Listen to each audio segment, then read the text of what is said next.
Hello friends, welcome to the Traders Library, India's first and biggest library on stock market. Stock market course for beginners के 15th part में आपका स्वागत है। तो इस lecture में हम बात करने वाले हैं मैनेजमेंट एनालिसिस के बारे में। किसी भी कंपनी का एनालिसिस करते वक्त आपको देखना होगा कि उस कंपनी का मैनेजमेंट कैसा है, यानी आपको उस कंपनी के मैनेजमेंट को परखना होगा। आपको देखना होगा कि कंपनी के मैनेजमेंट के पास एथिक्स, इंटीग्रिटी, इंटेलिजेंस और पैशन है या नहीं।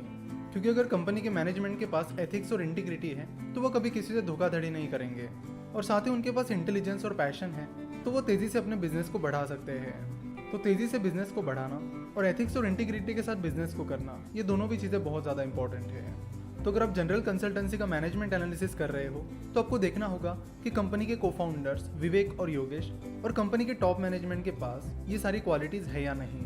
अब सवाल ये आता है कि कंपनी के टॉप मैनेजमेंट के पास ये क्वालिटीज़ है या नहीं, ये कैसे चेक करें। तो उसके लिए आपको उनके इंटरव्यूज़ देखने होंगे, उनके बारे में पढ़ना होगा, और साथ ही जनरल कंसल्टेंसी के एम्प्लॉयज़ से आपको टॉप मैनेजमेंट के बारे में पूछना होगा कि जनरल कंसल्टेंसी का टॉप मैनेजमेंट कैसा है।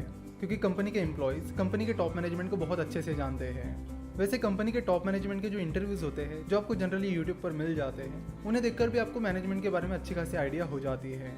अगर आप कहोगे कि कंपनी के एम्प्लॉयज़ से कैसे कांटेक्ट करें, उन्हें कैसे पूछें, इतने इंटरव्यूज़ क्यों देखें, तो वो आपको देखने पड़ेंगे। आपको कंपनी के एम्प्लॉयज़ को पूछना पड़ेगा, और मैनेजमेंट एनालिसिस के लिए ये सारे एफर्ट्स आपको लेने ही होंगे।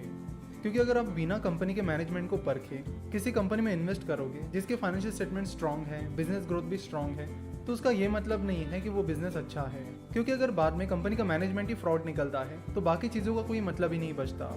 मनपसंद बेवरेजेस नाम की एक कंपनी है जो कि शुरुआत में फाइनेंशियली अच्छा परफॉर्म कर रही थी, लेकिन बाद में कंपनी का मैनेजमेंट ही फ्रॉड निकला, जिसके चलते कंपनी की हालत अब बहुत ख़राब हो गई है। कभी कभी आपको इस चीज़ के सिग्नल मिल जाते हैं, तो आपको सिग्नल पर भी बहुत ज़्यादा ध्यान देना होगा।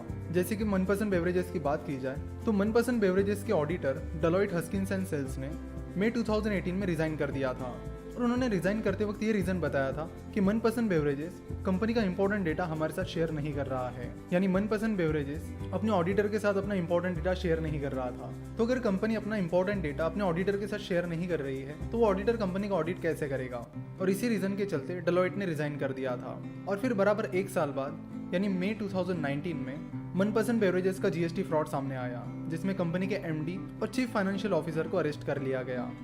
बाद में कंपनी के बहुत सारे बोर्ड मेंबर ने भी रिजाइन कर दिया। तो कई बार आपको इस चीज़ के सिग्नल मिल जाते हैं, ज़रूरत होती है आपको अलर्ट रहने की। और कंपनी के खराब मैनेजमेंट की वजह से फिर कंपनी के शेयर होल्डर्स को बहुत ज़्यादा नुकसान हुआ।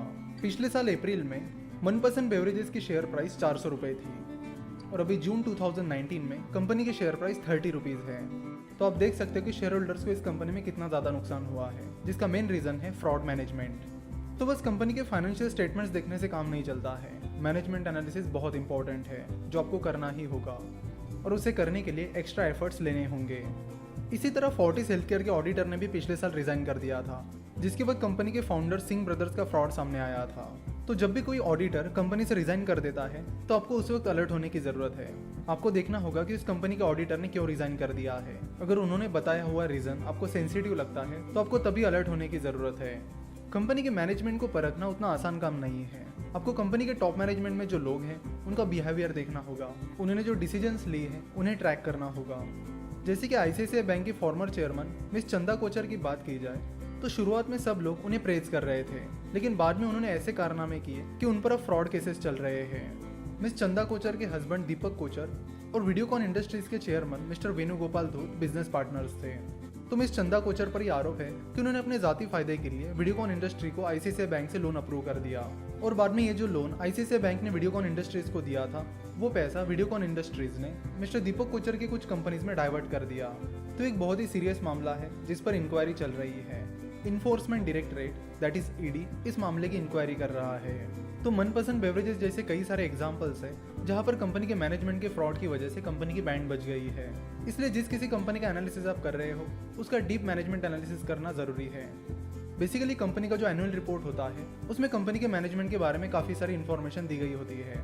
एनुअल रिपोर्ट में एक सेक्शन होता है जिसका नाम है management team and board of directors, जहां पर आपको कंपनी के टॉप मैनेजमेंट की बेसिक इन्फॉर्मेशन मिल जाती है।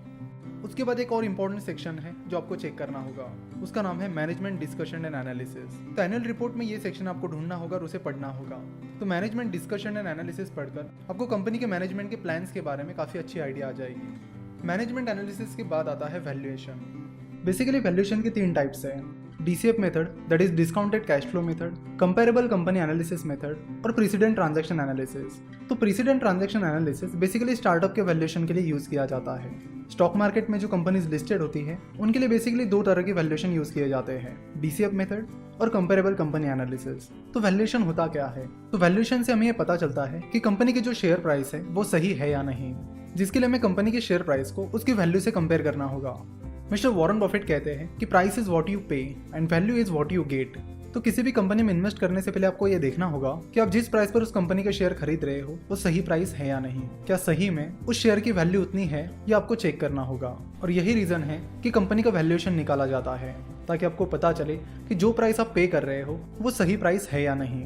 जब कंपनी की शेयर प्राइस उस शेयर की वैल्यू से काफी ज्यादा होती है तो उसे ओवर वैल्यूड शेयर कहा जाता है, और जब किसी शेयर की प्राइस उसकी वैल्यू से कम होती है तो उसे अंडर वैल्यूड स्टॉक कहा जाता है। तो वैल्यूएशन निकालने का अल्टीमेट गोल ये होता है कि कंपनी का शेयर अंडर वैल्यूड है, ओवर वैल्यूड है या फिर फेयरली वैल्यूड है। जहां तक कंपेरेबल कंपनी एनालिसिस की बात की जाए तो कंपेरेबल कंपनी एनालिसिस में कुछ रेशोज की मदद से अलग अलग कंपनीज का वैल्यूएशन कंपेयर किया जाता है। तो सिंपल भाषा में बताओ तो कंपेरेबल कंपनी एनालिसिस में कंपनी का वैल्यूएशन नहीं निकाला जाता, बस कंपनी के वैल्यूएशन को उसी तरह की अलग अलग कंपनी से कंपेयर किया जाता है। जनरली कंपेरेबल कंपनी एनालिसिस में price to earning ratio that is PE ratio को कंपेयर किया जाता है। आशा करता हूँ कि आपको वीडियो पसंद आई होगी। हमसे जुड़े रहने के लिए आप हमें फेसबुक, ट्विटर और इंस्टाग्राम पर फॉलो कर सकते हो। वीडियो देखने के लिए और हमारे साथ जुड़े रहने के लिए आपका बहुत बहुत धन्यवाद।